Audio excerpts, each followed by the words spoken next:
My parents have this rule they love to repeat whenever it benefits them. No guests. Sounds reasonable when you say it out loud. Like they're just private people who don't want a house full of strangers. But in my family, rules were never about peace. Rules were about control. And the funniest part is, they only applied to me. The year I moved back home for just a few months, I learned that the hard way. I'm a woman from the US, 29 at the time, trying to rebuild after a messy breakup and a layoff that hit like a truck. I didn't move back because I wanted to. I moved back because I needed a stable place to land while I found a new job and got my savings back from zero. My parents told everyone they were helping me, like I should be grateful for the privilege of sleeping in my childhood room under their rules. Temporary, my mom kept saying. Just until you get back on your feet. But every time she said it, there was this look in her eyes like she was saving a receipt. Like one day she'd hold it up and say, "See? After everything we've done for you, my little sister Madison still lived there too." Course she did.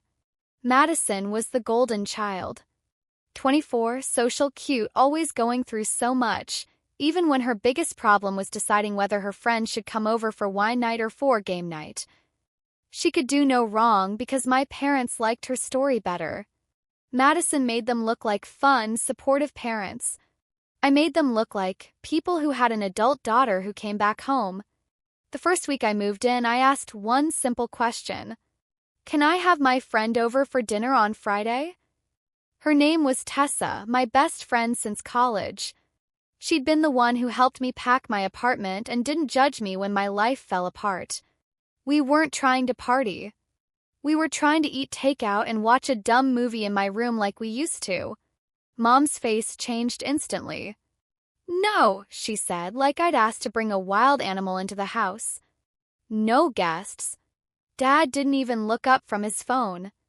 "We don't want strangers here," he added. "It's our house." I blinked. "Tessa isn't a stranger," I said carefully. "You've met her." Mom shook her head. "Doesn't matter," she said. "We're not doing guests. It's stressful. The house isn't a hotel. The house isn't a hotel." That line hit me weird because I wasn't treating it like one.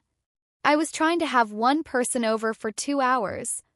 But I nodded anyway because I was tired. Because arguing in that house always made me feel like I was 12 again. "Okay," I said quietly. "No guests." Mom smiled, satisfied, like she'd just re-established the hierarchy. "Good," she said. "You can see her somewhere else." So I did. Tessa and I met at a cheap little Mexican place and ate tacos in a booth while I tried to pretend it didn't sting. "It's temporary," I told myself. "Just keep your head down." That's the lie I always told myself with my parents. Keep your head down and the storm will pass. Then Saturday happened.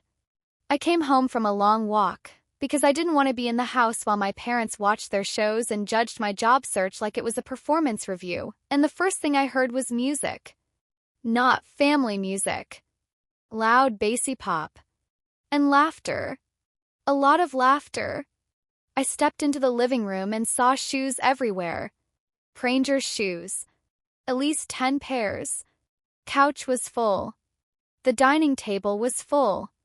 There were red plastic cups on the counter. And there, in the center of it all, was Madison, smiling like a hostess in a magazine, surrounded by a pack of girls I didn't recognize and 2 guys I definitely didn't recognize. My mom was in the kitchen, handing out plates like it was Thanksgiving. My dad was grilling in the backyard, laughing like this was his idea. I stood in the doorway, frozen. Madison spotted me and waved like nothing was weird. "Oh, hey," she chirped. "We're just doing something small." Small. There were more people in my house than at some weddings. I looked at my mom. "I thought it was no guests," I said, voice careful. My mom didn't even flinch. "It's different," she said instantly. Different. Of course.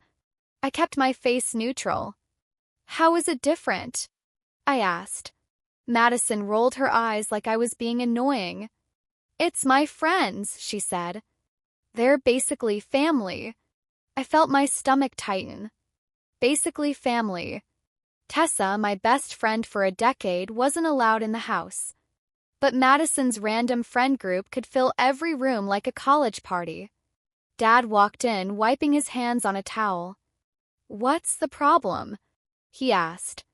I looked at him. "You told me no guests," I said. "But the house is full of Madison's friends." Dad shrugged like I was talking about the weather. "It's a special weekend," he said. "Madison's been stressed." Stressed about what? I wanted to ask. But I already knew the answer. Stressed was just the golden child password. It unlocked everything. My mom added, "And they're quiet. Not like, not like what? Me? My friends? My energy?" The disrespect hit like a slap. I stood there for a second and realized something. The rule wasn't no guests. The rule was no guests for you. And in that moment, I felt that old familiar heat behind my eyes, the one that said if I speak up, I'll be labeled dramatic. If I swallow it, I'll feel small. Madison's friend bumped into my shoulder carrying a tray of drinks and didn't even say sorry. My mother laughed at something in the kitchen like the house didn't belong to anyone except Madison's mood. And I realized I had a choice. I could sit in my room quiet and let the hypocrisy eat me alive. Or I could do something that forced the truth into the open, without screaming, without melting down, without giving them the dramatic scene they wanted. I walked down the hallway to my childhood room and closed the door behind me. Not to hide. To think. 'Cause the next thing I did was going to change how they treated me in that house. And I needed it to be smart. Not emotional. Not reactive. Calculated. Calm. A move that showed them the rule wasn't a rule, it was a leash. And I was done wearing it. I sat on my bed with the music thumping through the wall like my parents had turned my home into a nightclub, except it wasn't my home. Not really. In their minds, I was a guest. Madison was a resident. That difference was the whole problem. I stared at the little no guests rule like it was hanging in the air, invisible but heavy. And I realized something. If I argued in the moment, they'd do what they always did. They'd label me jealous, oversensitive, ruining the vibe. They'd laugh at my tone, not listen to my point. So I decided not to fight the party. I decided to document the hypocrisy. And then make them face it when they couldn't brush it off. I opened my phone and quietly recorded a 30-second video from the crack of my door. Just the sound and the visuals. Strangers' shoes stacked by the entryway, a line of people in the kitchen, my mom serving snacks, my dad laughing, Madison calling it small. No faces clearly visible. Just enough context to prove what the house looked like. Then I opened my notes app and wrote, date, time. Parents said no guests to me on Tuesday. House full of Madison's friends Saturday. Sounds petty, but therapy had taught me this. When you live with people who rewrite reality, you keep receipts. Receipts keep you sane. I didn't post the video. I didn't threaten. I didn't do anything dramatic. I stayed calm. I put my phone down and waited. 'Cause I knew the party would end. And when it did, they'd switch back into rules mode like nothing happened. That's when I'd speak. Around 11 p.m., I heard the front door close and the laughter fade. The bass stopped. The house finally breathed again. A few minutes later, Mom tapped on my door. Not a gentle tap. Kind that says, "Come out. Rejoins la famille." "Are you sulking?" She called through the door. I opened it just enough to look at her. "No," I said calmly. "I'm resting." Mom's eyes narrowed. "You've been in there for hours," she snapped. "We had guests." I almost laughed. Guests. Now they were guests, not basically family. She continued. "It would have been nice if you came out and said hi. You made it awkward." I held her gaze. "I didn't know I was required to perform friendliness for people I wasn't allowed to invite into the house," I replied. Mom's face tightened. Here we go, she said, already annoyed. You're going to make this about you. It is about me, I said quietly. Because you told me no guests, she scoffed. We told you no guests because it's different, she said. Your friend would have been extra. Extra. A decade of friendship reduced to extra. Different how? I asked, voice still calm. Mom folded her arms. Because Madison's friends are young, she said. They don't judge. They're easy. They're fun. There it was. The truth hiding inside her insult. She didn't want my friend in the house because my friend might see what the house actually was. Madison's friends were background noise. Tessa was a mirror.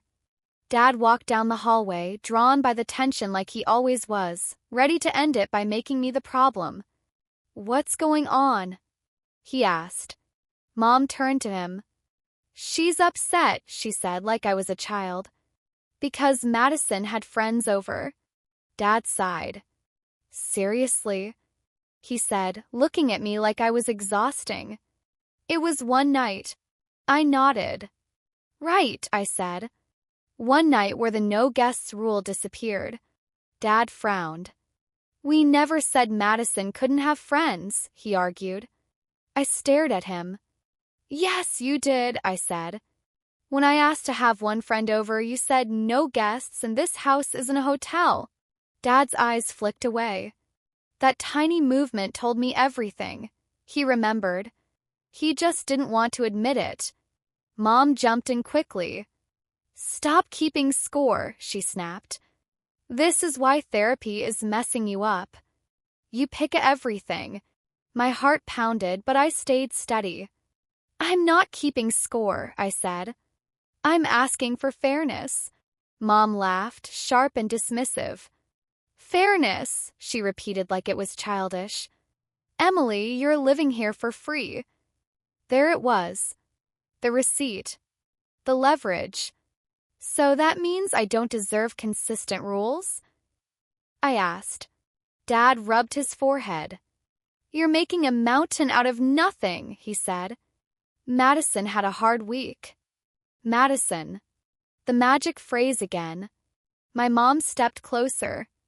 If you want to live here, she said slowly, you need to stop creating tension. You could have just stayed in your room and let Madison enjoy herself. I stared at her. That's exactly what I did, I said. And you still came to accuse me of sulking. Mom's mouth tightened. She hated when I stayed calm.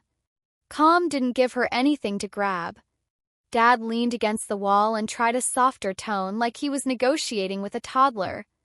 Look, he said, how about this? Next time you want to see your friend, go out. The rule stands. No guests. It's cleaner. Cleaner. For them. For their narrative. I nodded slowly. Okay, I said. No guests. Mom's shoulders loosened like she'd won. Then I added calmly, for everyone. Her face snapped. What? If the rule is no guests, I said, then it applies to everyone. To Madison too. Mom's eyes widened like I'd threatened to burn the house down. Absolutely not, she snapped instantly. You don't get to dictate what Madison does. I held my gaze steady. Then the rule isn't no guests, I said. It's no guests for me. Silence. Dad's jaw tightened. Mom's lips pressed into a hard line. Madison appeared at the end of the hallway, still in her comfy shorts, hair messy from the night, eyes already irritated. Why are you attacking me? She demanded. I looked at her. I'm not attacking you, I said. I'm asking why your friends are allowed here but mine aren't. Madison scoffed. Because your friend is older and weird, she said. Mine are normal. My stomach dropped at how casually she said it, like she'd been hearing that framing for years. Mom didn't correct her. Dad didn't correct her. That silence told me everything. My friend wasn't banned because of stress. She was banned because my family didn't respect my world. They respected Madison's because it made them feel cool and young and admired. I nodded slowly, like I was accepting a fact. Okay, I said quietly. Thanks for clarifying. I turned back to my door. Mom's voice sharpened. Don't do that, she snapped. Don't act like a victim. I looked at her one last time. I'm not acting, I said. I'm deciding. Then I closed my door. I didn't slam it. I didn't cry in the hallway. I didn't give them a show. I sat on my bed, breathing slowly, and made my plan. Because if they wanted to treat me like a guest in their home, I was going to start behaving like one. Not with apologies and compliance. With boundaries and receipts. And the next day, I did the one thing my parents never expected. I applied their rule exactly as written, so they couldn't twist it without exposing themselves. I didn't argue. I didn't plead. I just made their hypocrisy visible in a way they couldn't laugh off. And that's when the house went quiet. My name is Lauren, and what you need to understand is this. I wasn't trying to win a fight. I was trying to stop living inside a double standard that was slowly crushing me. So the next morning, I woke up early, before Mom could start clattering around the kitchen like she owned the air, and I did something my parents hate more than yelling. I got organized. I made it official. I typed one page on my laptop. Not a rant. Not a diary entry. A simple house guidelines sheet. Black text. Clear bullets. No emotion. Title: House Guest Policy AS Requested. Then I wrote exactly what they told me. No guests inside the house, friends, partners, visitors. No exceptions unless both parents agree in advance. If the rule applies to me, it applies to everyone living here. I printed it. I didn't tape it up like a teenager trying to start a war. I placed it neatly on the kitchen counter next to the coffee maker where my mom would see it first thing. Then I went back to my room and waited. 10 minutes later, I heard the paper rustle. Then silence. Then my mom's footsteps, fast, sharp, angry, down the hallway.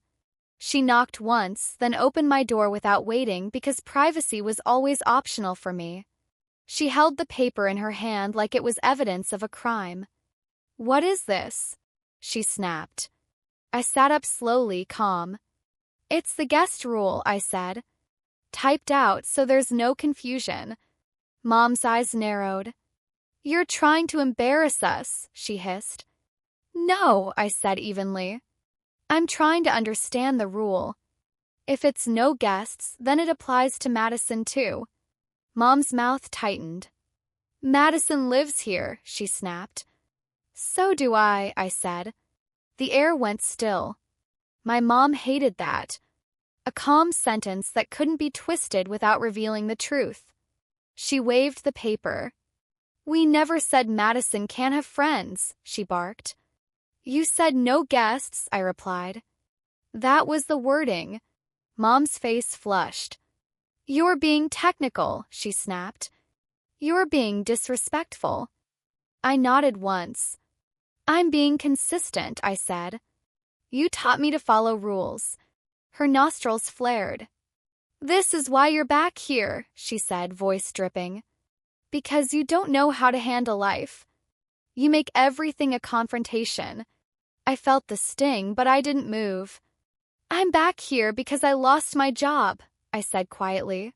Not because I'm a bad person. And I'm not confronting you. I'm asking for equal rules. Mom's lips pressed tight. Fine, she said sharply. Fine. If you want equal, then nobody has guests.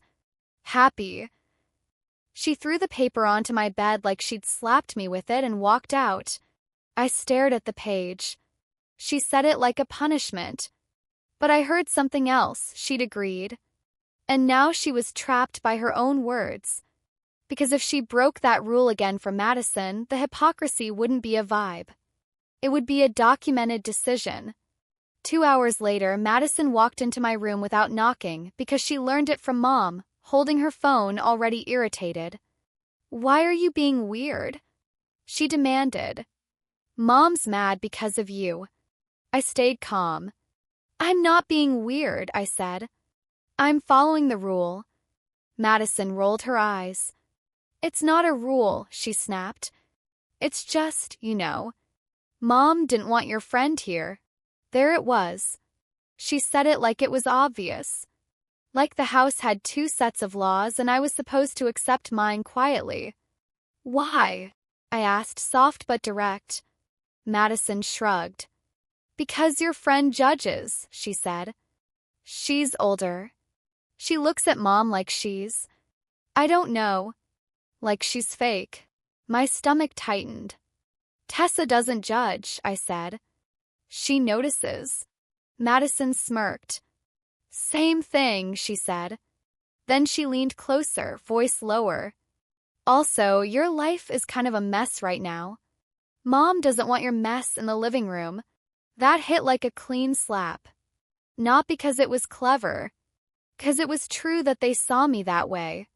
My breakup. My job loss. My temporary stay. To them, I wasn't a daughter rebuilding. I was a liability that might ruin the aesthetic of their home. I nodded slowly. Okay, I said. Madison blinked, confused.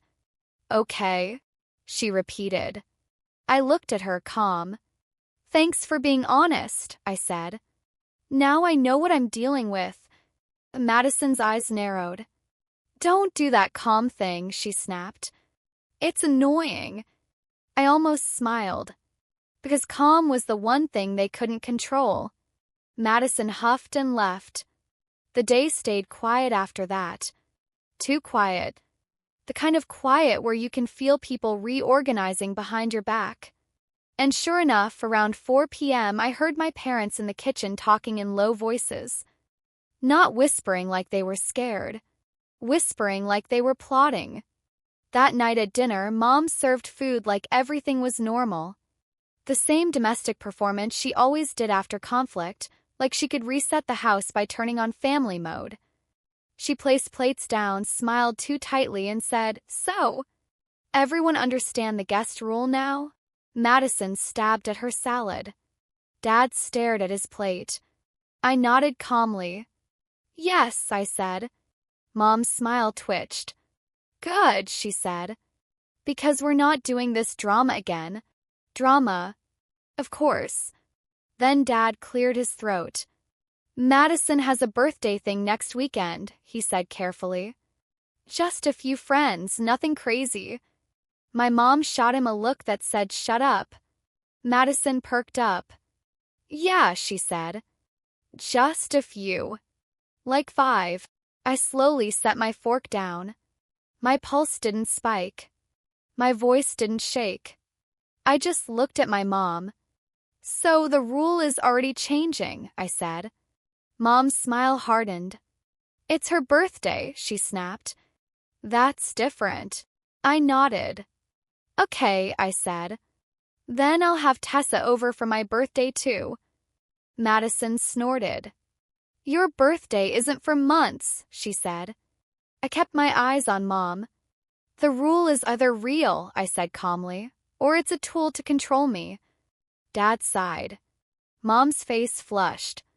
You're so exhausting, she snapped. You come in here, you can't pay rent, you can't keep a job, and you want to make demands? There it was. The leverage again. The reminder that my bed in that house came with a price. Silence. I took a slow breath. I'm not making demands, I said evenly. I'm asking for consistent rules. If you want me here as an adult, you treat me like one. Mom laughed, bitter. Adult? She repeated. Adults don't print rules for their parents. I nodded once. Adults also don't lie and pretend the rule is about no guests when it's really about control, I replied. Table went still. Even Madison stopped chewing. Dad's jaw tightened like he wanted to shut it down. Mom's eyes burned into mine. Then she did what she always did when logic cornered her. She tried shame. You think you're better than us, she hissed. You think you're smarter. You think because you go to therapy, she stopped, caught herself. I blinked. Therapy, I repeated softly.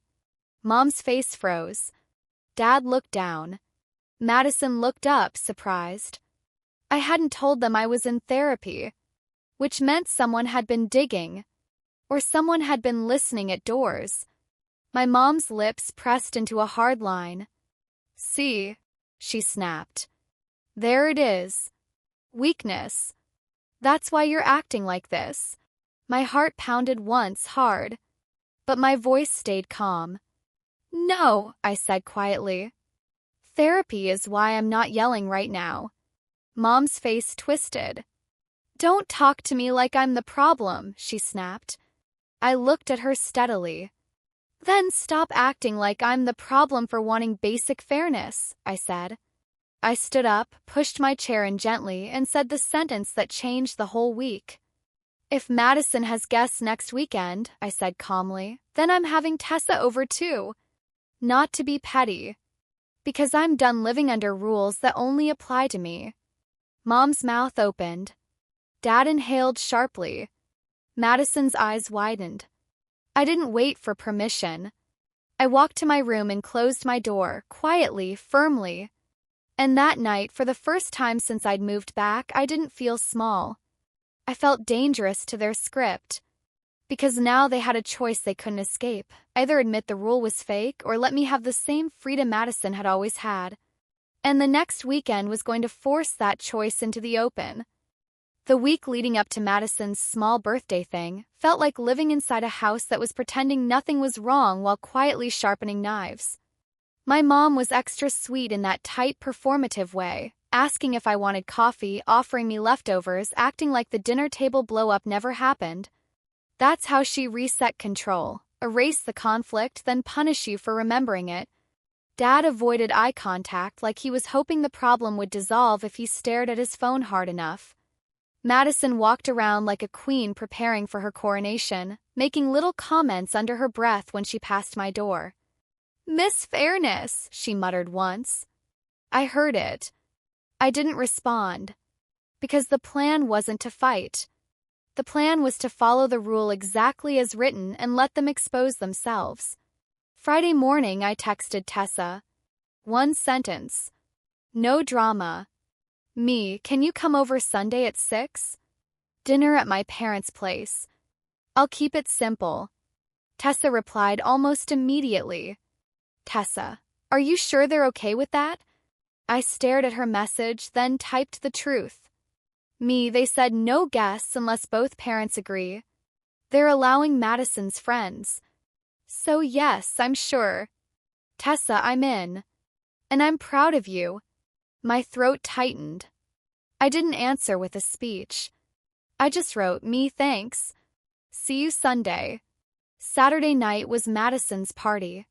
5 p.m. the first car pulled up. Then another. Then another. By 6:30, the house looked exactly like the no guests night from before. Shoes everywhere, music, laughter, bodies drifting from kitchen to living room like the house belonged to Madison's social life. My mom played hostess again, smiling too big, acting like this was normal family bonding. Dad grilled, laughing louder than necessary. I stayed in my room for the first hour on purpose. Not because I was scared. 'Cause I wanted them to get comfortable. I wanted them to feel like the rule was already dead again. Then I walked out calm and poured myself a glass of water. Madison spotted me and gave me that fake smile she used when she wanted to look generous. Hey, she said. You coming to join? I looked around. Looks like a lot, I said neutrally. Madison shrugged. It's nothing, she said. Just friends. I nodded once. Cool, I said and walked back to my room. Not a scene. Not a complaint. Just calm. Around 10 p.m., the party was in full swing. I heard someone spill something, then laughter. I heard my mom say, "It's fine, honey, we'll clean it." She would have lost her mind if I spilled water at the counter. But for Madison, spills were adorable. I opened my notes app and typed, Saturday, Madison has 12 guests. Parents hosting. Rule waived. Then I put my phone away and went to sleep. Sunday morning, the house looked hungover. Red cups in the trash. A sticky counter. My mom walking around with a tight jaw like she resented the mess but couldn't admit she'd helped create it. Madison slept until noon, of course. Dad watched sports like nothing had happened. I moved quietly through the kitchen making myself eggs. Mom watched me like she was waiting for me to do something she could punish. She didn't have to wait long. At 2:15 p.m., Madison came down in an oversized hoodie, hair messy, and announced, "We're doing brunch leftovers at 3 with Ava and them." My mom smiled instantly. "Of course," she said. "Whatever you want, sweetie." I set my fork down. Calm. "Just to confirm," I said, "guests are still okay today." My mom's eyes narrowed. "Don't start," she snapped. "Madison's birthday weekend is special." I nodded. "Okay," I said. "Then Tessa is coming at 6. Kitchen went silent. Dad paused the TV. Madison froze mid-step like she'd walked into a glass wall. My mom turned slowly, eyes sharp. "Excuse me," she said. "Tessa is coming for dinner," I repeated, voice steady.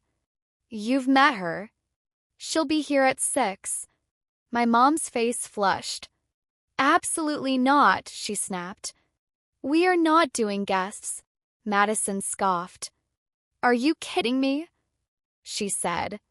"This is my weekend." I looked at her. "And this is my rule," I said calmly. "The one Mom made." My mom's voice rose. "You are not going to bring strangers into my house to make some point." "Tessa isn't a stranger," I said. "And yes, I'm making a point. The rule is either real or it's only for me." Dad finally spoke, tired and annoyed. "Lauren," he said, "why are you trying to ruin the weekend?" Ruin. That word was always their favorite. If I asked for fairness, I was ruining. If Madison broke rules, it was just fun. "I'm not ruining anything," I said. "I'm having one guest for dinner, same as Madison had a house full." My mom stepped closer, voice low and mean. "You don't get to compare yourself to Madison," she hissed. That sentence landed like a slap because it wasn't about guests anymore. It was about rank. Golden child and spare part. My chest tightened, but I kept my voice calm. "Then say that," I said quietly. "Say the rule is Madison matters more. At least be honest." Madison's face twisted. "Oh my God," she snapped. "You're obsessed." I nodded once. "I'm done," I said. "I'm done being treated like I should be grateful for inconsistency."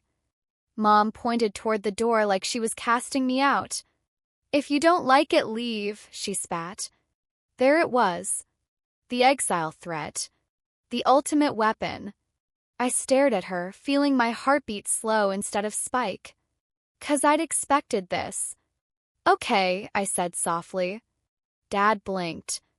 "Okay," he repeated. I turned toward the hallway, then looked back.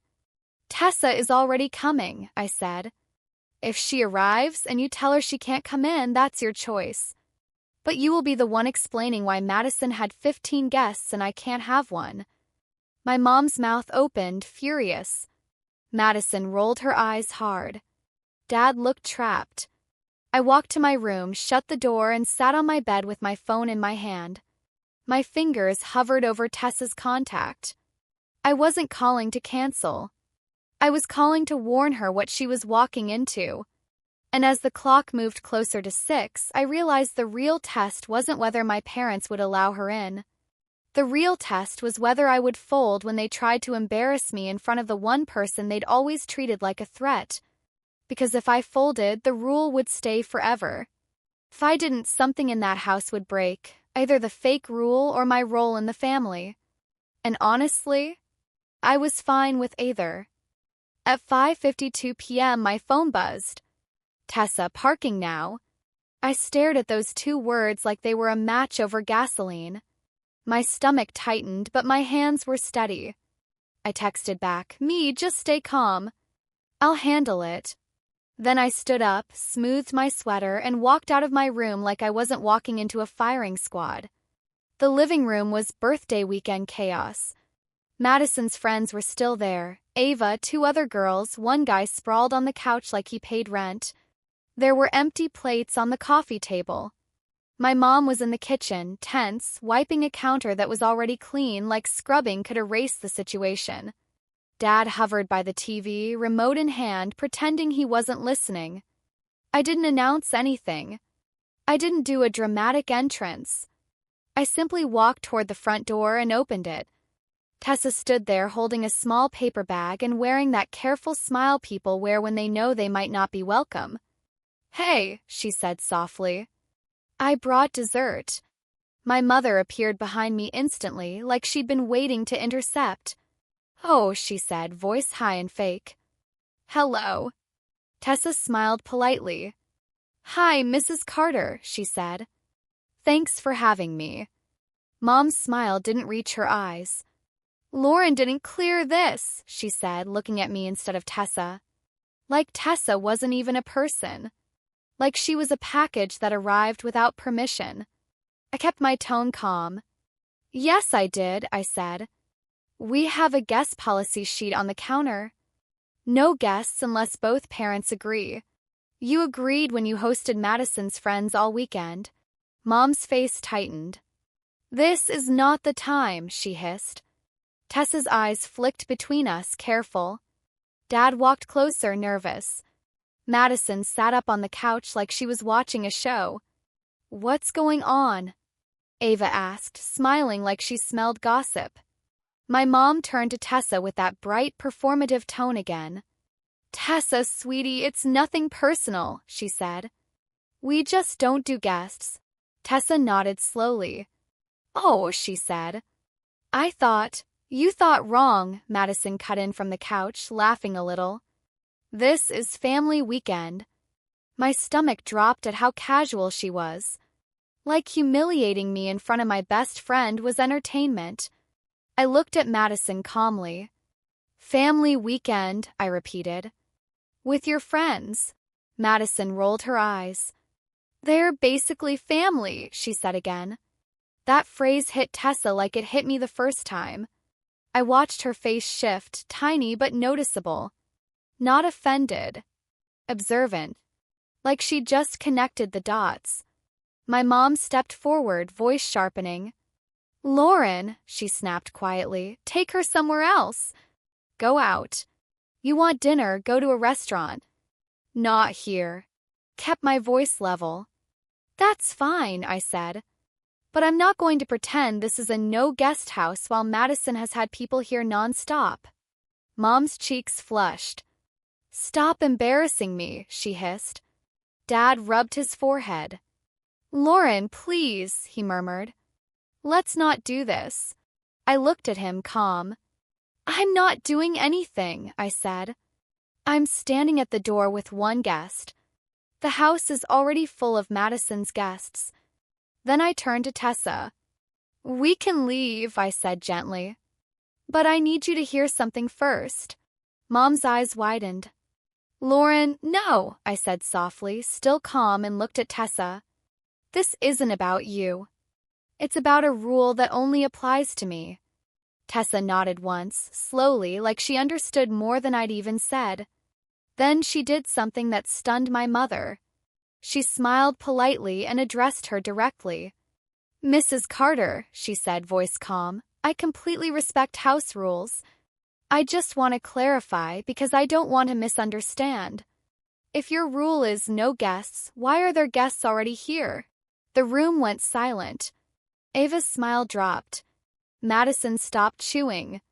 My dad blinked like he'd just been slapped awake. And my mother froze. Because Tessa wasn't emotional. She wasn't rude. She wasn't attacking. She was asking the cleanest question in the world. My mom's mouth opened, then closed. She tried to smile. "They're Madison's friends," she said. Tessa nodded. "Right," she said. "So guests are okay. Just not Lauren's." My mom's face turned red. "That's not what I said," she snapped. Tessa didn't flinch. "That's what's happening," she replied calmly. I felt my chest tighten, not with fear, almost with relief. 'Cause for once, someone else was naming it out loud. My mom turned to me, eyes blazing, voice low. "You set me up," she hissed. I kept my voice gentle. "No," I said. "I followed your rule." Madison scoffed from the couch. "Oh my God, stop acting oppressed," she snapped. "It's not that deep." Tessa turned her head slightly, eyes on Madison. "It is that deep," she said quietly. "Because it's disrespect." Madison's eyes widened like she couldn't believe someone spoke to her that way. "Excuse me," she snapped. Tessa stayed calm. "You're laughing at your sister in her own home," she said. "And your parents are treating her like she doesn't belong. That's not normal." The air shifted. Ava looked uncomfortable now. The guy on the couch suddenly found his phone very interesting. Dad stared at the floor. My mom's voice rose. "Tessa," she snapped, "you don't understand our family dynamic." Tessa nodded once. "I understand enough," she said. Then she turned to me. "Lauren," she said gently, "let's go. You don't have to beg for basic respect." My throat tightened. I nodded. "Okay," I said quietly. I turned back to my mom, still calm. "We're leaving," I said. "And just so we're clear, this is exactly why you didn't want her here. Because she notices things you want to pretend aren't happening." My mom's face twisted with rage. "Get out," she snapped. Dad lifted his head, startled by how ugly her tone sounded. Madison rolled her eyes like she was bored. But I didn't look at Madison. I didn't argue. I didn't cry. I stepped outside with Tessa and closed the door softly behind us. And for a second in the quiet hallway, I felt my whole body exhale, like I'd been holding my breath for months. Tessa walked beside me toward her car. "I'm sorry," I whispered. "You didn't deserve that." She shook her head. "Lauren," she said, voice firm, "you've been living in that." I just walked through it for 5 minutes and I felt sick. My eyes burned. "That's why I stayed quiet," I admitted. "Because they make me feel crazy." Tessa stopped, turned to me, and said the sentence that changed the night. "You're not crazy," she said. "They're just used to you swallowing it." We went to a little diner and ate in a booth like the one from college, except this time I didn't pretend. I told her everything. The no guests, the party, printed rule, the birthday weekend, the way my mom used temporary like a leash, the way Madison laughed like it was sport. Tessa listened, eyes sharp, then said, "So what's your plan now?" I stared at my water glass. "I don't know," I admitted. "But I know I can't stay." Tessa nodded slowly. "Good," she said. "Because they'll never treat you like an adult while you're under their roof." When I got back later that night, the house was quiet. Too quiet. My mom didn't come out. Dad didn't come out. Madison's friends were gone. I walked to my room and shut the door, and then my phone buzzed. Text from my mother. "Mom, you humiliated me in front of strangers. Pack your things." The message sat on my screen like a verdict. But for the first time, my stomach didn't drop. I didn't panic. I didn't feel like a child being punished. I felt clear. Because she'd finally said what she'd been implying all along. My place in that house was conditional. And if it was conditional, it wasn't home. It was control. I set my phone down, took a slow breath, and opened my laptop. Not to argue. Not to beg. To search. Short-term rentals. Roommates. One-way ticket. Because if my parents wanted to fill the house with Madison's friends and call it family, then I was done trying to fit into their version of belonging. And the next day, the day after Mom told me to pack, was the day I did something that made her lose control completely. Calmly, quietly, without a fight, and it was the most powerful thing I'd ever done in that house.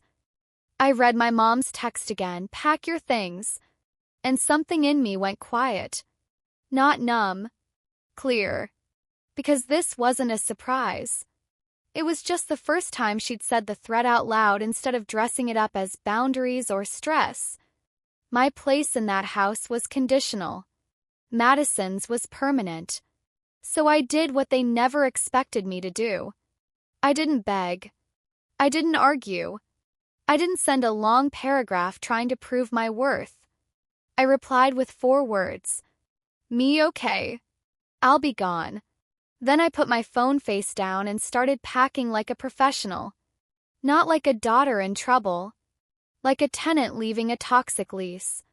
I pulled 2 suitcases from the closet and laid them open on the bed. Clothes first. Essentials. Documents. Laptop. Chargers. My birth certificate, because I'd learned the hard way that parents like mine keep your documents the way banks keep collateral. While I packed, my hands didn't shake. My heart didn't race. It was almost eerie. The whole house felt like it was holding its breath, waiting for me to come out crying. But I didn't give them that. I stayed in my room and moved with purpose. 7:12 a.m. my door flew open. Mom. Hair perfectly brushed, face tight with anger. "So you're really doing it?" She snapped, like I was staging a betrayal instead of obeying her demand. I didn't look up from folding a sweater. "Yes," I said calmly. Her eyes narrowed. "Where are you going?" She demanded. Control question. Information is power. "I'm handling it," I said, still calm. She stepped closer, voice sharp. "You think you can just walk out and punish us?" I set the sweater down and met her eyes. "I'm not punishing you," I said. "I'm complying. You told me to pack." She stared at me like she wanted me to crack. "You're being cold," she snapped. I nodded once. "I'm being efficient," I said. That made her flinch. Because efficient sounded like I wasn't scared of her anymore. She shifted tactics instantly. "After everything we've done for you," she said, voice rising, "you're leaving because I wouldn't let your little friend disrespect me?" I kept my tone even. "Tessa didn't disrespect you," I said. "She asked a question you didn't want to answer." Mom's face turned red. "Do you hear yourself?" She hissed. "You're acting like a victim." I didn't argue. I just picked up my toiletry bag and placed it in the suitcase. Mom's eyes darted around the room like she was searching for something to grab, some emotional hook. Then she found it. "You're going to regret this," she said low. "You'll come crawling back when real life hits you." I paused, looked at her calmly, and said the sentence that changed her expression completely. "Real life is easier than living under fake rules," I said. Silence. Her mouth opened slightly, then closed. She didn't know how to respond to calm truth. She spun on her heel and marched out, slamming my door hard enough to rattle the frame. 10 minutes later, Dad knocked softly. He didn't open it. He actually waited. That alone felt new. "Lauren," he said quietly. "Can we talk?" I opened the door halfway. Dad stood there looking tired, like he'd slept in his clothes. "Your mom's upset," he started, automatic. I held his gaze. "Dad," I said calm, "I'm leaving because the rules only apply to me." "And you know that." He swallowed. "It didn't have to become this," he murmured. "It became this when you let it," I replied softly. His eyes flickered down to my suitcases. "Where will you go?" he asked. I didn't give him the address. "I have a plan," I said. "I'm safe."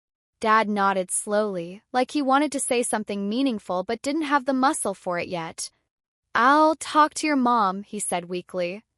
I almost smiled. "You've been talking to her for years," I said gently. "It doesn't change anything." Dad's shoulders sagged. I'm sorry, he said quietly. I believed him. But belief didn't undo the damage.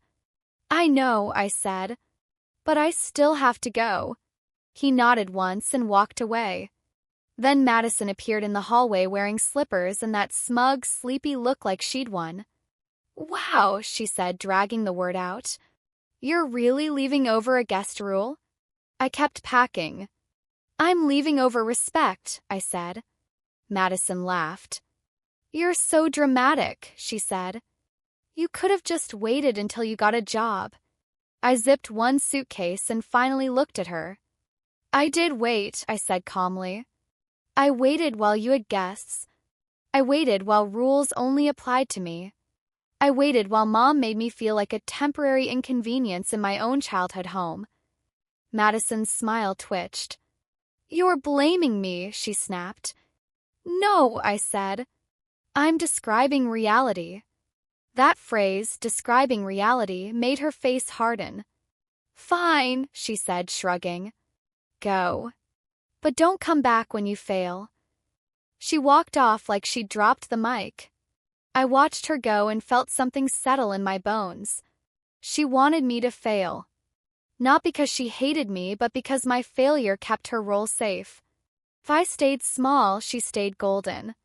At 11:30 a.m., my friend Tessa pulled up outside. I'd asked her for one thing, help me carry bags. Not emotional support. Not a rescue speech. Just logistics. When I walked out with my suitcases, my mom rushed into the foyer like she'd been waiting for the grand exit scene. She looked at Tessa like she was poison. So, Mom said loudly, you're really doing this? I didn't respond to the bait.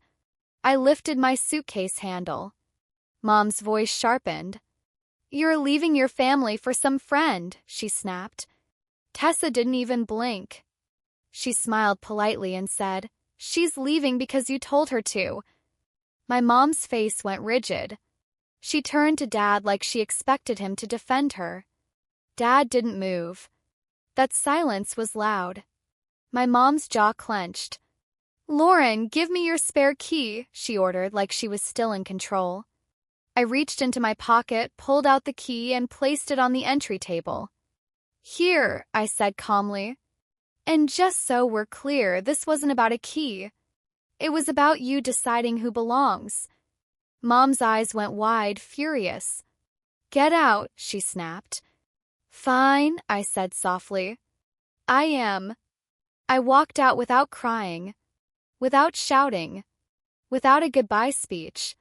The air outside felt cold and clean. Tessa popped the trunk, we loaded my bags, and as I slid into the passenger seat, my phone buzzed. Text from Mom. Mom, if you leave like this, don't you dare tell people lies about you. I stared at it, then looked at Tessa. She's scared, Tessa said quietly. Not of your lies. Of your truth. My throat tightened. 'Cause that was the whole point. The truth was finally leaving the house with me. And on the drive away, I made one decision that my parents never saw coming.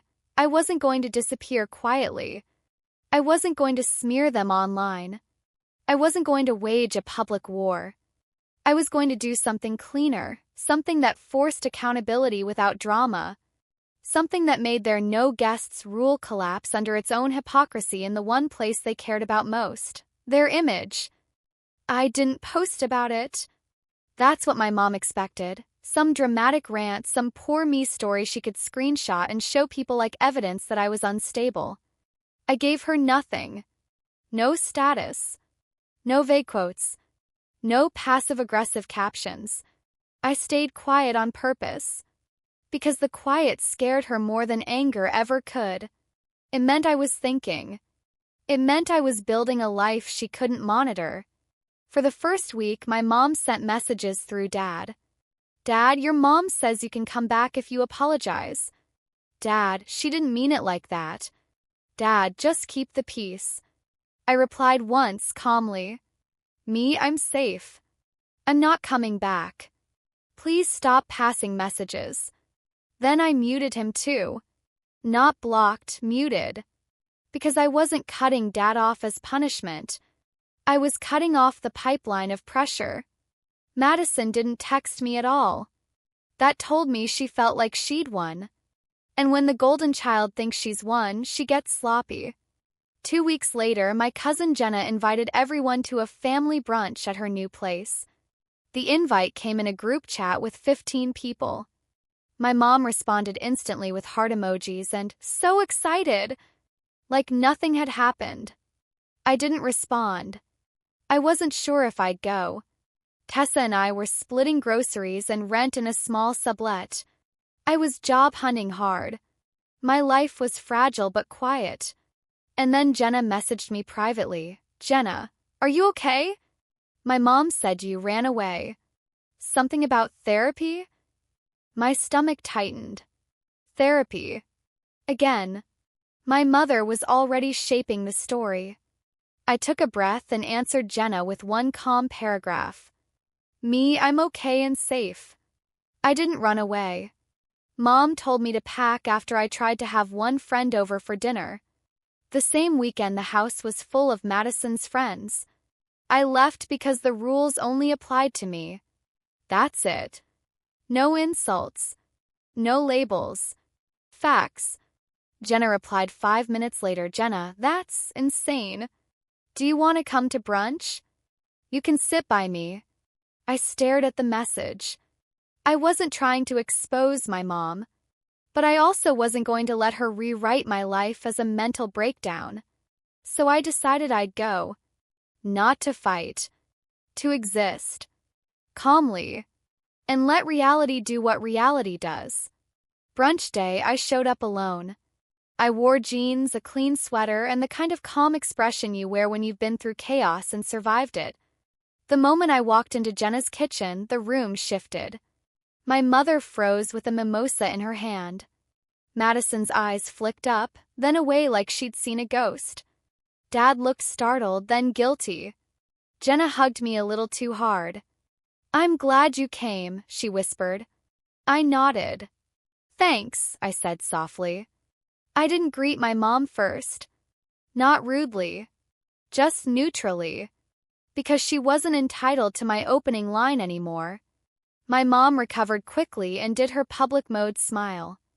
"Lauren!" She chirped too loudly. "Oh, honey, we've been so worried." Worry. Classic.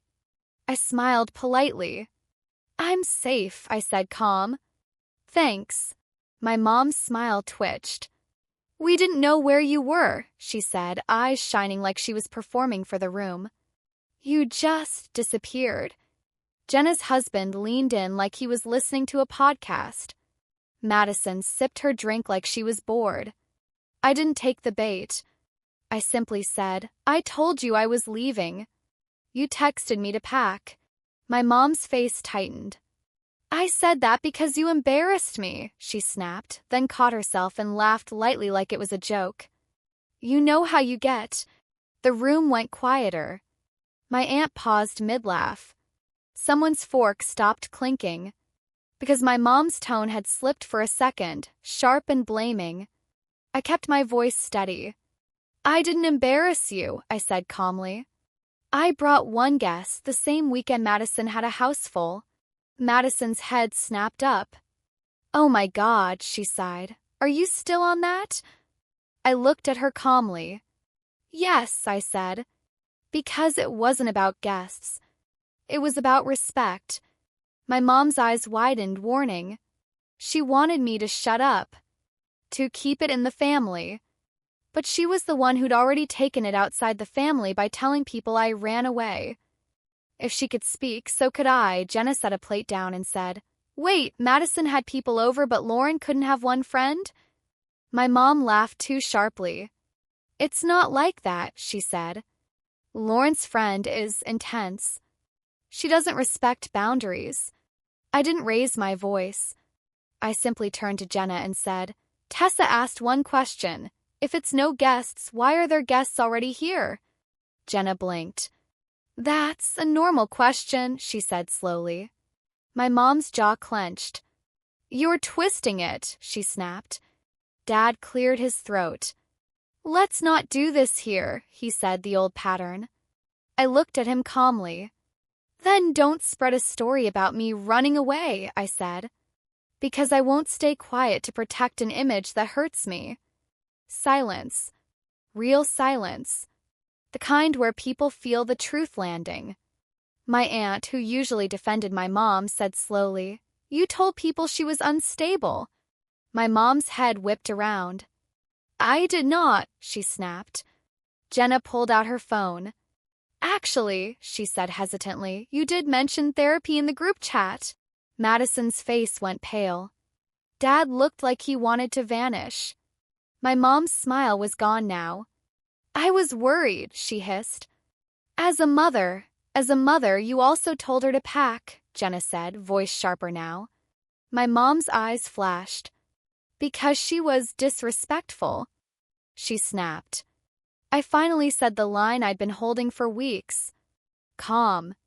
Clear. "You didn't kick me out because I was disrespectful," I said. "You kicked me out because I refused to accept a rule that only applies to me." My mother's hands trembled around her glass. Madison scoffed, but her voice sounded forced. "You're such a victim," she muttered. And that's when my cousin Jenna did something that made my stomach flip, in a good way.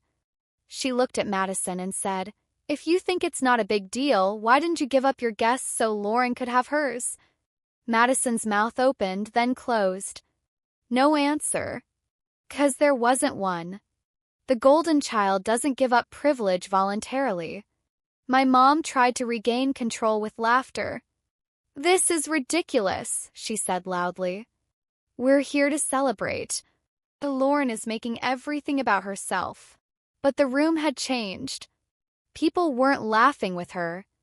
They were looking at her. Like they were seeing the gap between her performance and the facts. Dad's voice was quiet. "Honey," he said to my mom, "maybe we should just stop." My mom's head snapped toward him. "Stop what?" she hissed. Dad swallowed. "Stop making this worse," he said. That was the moment I realized something important. I didn't need to expose her. She exposed herself whenever she wasn't obeyed. All I had to do was stay calm and keep telling the same fact. No guess wasn't a rule. It was a leash. And I wasn't wearing it anymore. After brunch, Jenna walked me to my car. "I'm sorry," she said quietly. "I didn't know." I nodded. "Most people don't," I said. "They're good at looking normal in public." Jenna squeezed my hand. "You did great," she said. "You didn't even yell." I smiled faintly. "That's therapy," I said softly. When I got back to my sublet, I found 3 messages on my phone. 2 from my mom, furious, all caps. 1 from Dad, "Dad, please, just don't come to the house. She's spiraling." I stared at that last message and felt that old pattern try to return. Protect mom, manage mom, shrink yourself so the family can breathe. Then I deleted it. Because the next step wasn't to manage her spiral. The next step was to build my exit permanently. And what I did in part 8 wasn't loud revenge. It was quiet independence. Kind that hurts controlling parents more than any argument ever could. That night after brunch, my mom sent me 14 texts in a row. Not paragraphs, bullets of rage. "Don't you dare. You humiliated me. You made us look bad. You're ungrateful. You're jealous of your sister." And the classic, "After everything we've done for you." I didn't reply. I didn't screenshot for friends. I didn't argue. I turned my phone on Do Not Disturb and went to sleep like someone who no longer lived under her weather. The next morning, I woke up in the tiny sublet room with sunlight on the wall and a quiet that felt almost unreal. No stomping. No family rules announcements. No Madison's laughter in the living room. Just peace. And in that peace, I did the thing my parents never expected. I treated my life like it belonged to me again. I updated my resume. I applied to jobs like it was my full-time job. I took interviews from the public library so I wouldn't be interrupted. I cut expenses. I tracked every dollar. I wasn't starting over. I was escaping a system that was designed to keep me small.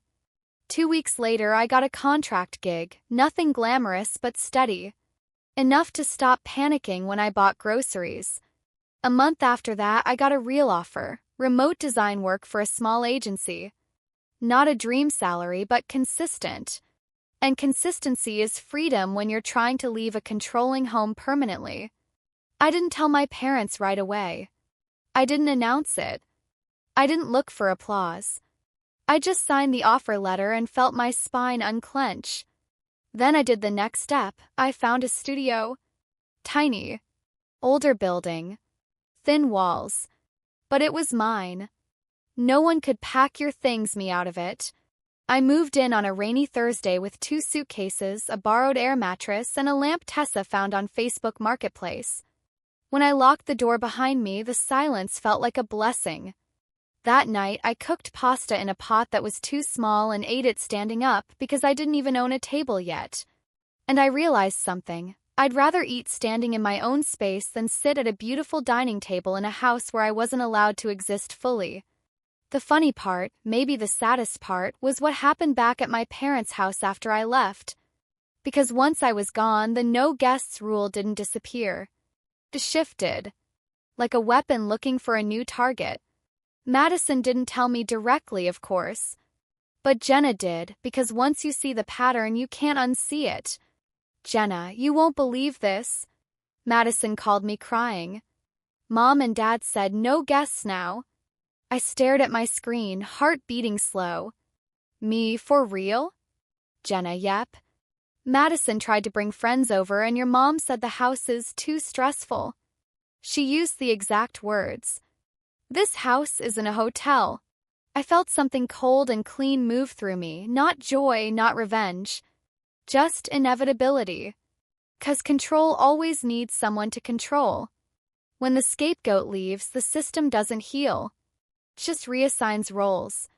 A week later, Madison finally texted me. "Madison, are you happy now? Mom won't let me have anyone over." I stared at her message for a long time.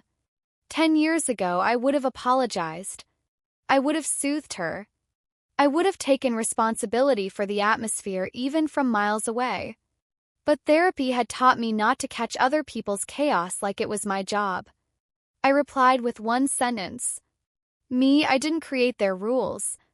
I just stopped accepting them." Madison didn't reply for hours. "Then, Madison, it's different." I almost laughed. "It's different," the golden child's last defense. I didn't take the bait. I wrote, "Me, it's the same. You're just feeling it now." That message hit her harder than any argument ever could. Because it wasn't mean. It was true. Over the next month, Madison started calling Jenna, not me. She complained that Mom was always on her case, that Dad was weirdly quiet, that the house felt tense, that nobody laughed anymore. Madison finally found out what I'd known for years. The fun in that house was conditional.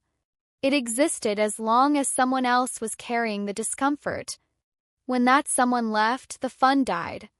Dad texted me one night, short and careful. "Dad, are you doing okay?" I stared at the words. No guilt. No, keep the peace. Just curiosity. I replied. "Me, I'm okay. I have my own place now." A long pause. "Then, Dad, I'm glad." I didn't get an apology from him. Not a real one. My mom didn't apologize at all. She sent one message weeks later that was pure performance. "Mom, I hope one day you realize family is all you have." I didn't reply. Because I finally understood something I used to be too afraid to say. Family isn't the people who claim you. It's the people who respect you. Tessa came over to my studio the first weekend. She sat on my air mattress with takeout containers between us and said, "So, any regrets?" I looked around at my tiny space, my cheap lamp, my one chair, my quiet door, and felt a calm I'd never felt at my parents' house. "No," I said softly. "Just clarity." Because the revenge wasn't a viral post. It wasn't a screaming match. It wasn't humiliating anyone. The revenge was leaving. The revenge was building a life where their rules couldn't reach me. My parents said no guests, then filled the house with my sister's friends. And when I finally forced them to admit the truth, that the rule was about me, they did what controlling people always do when you stop obeying. They tried to punish you. But the punishment didn't land. Because once you're out, their control is just noise. And the quiet after that noise? That's what healing actually sounds like.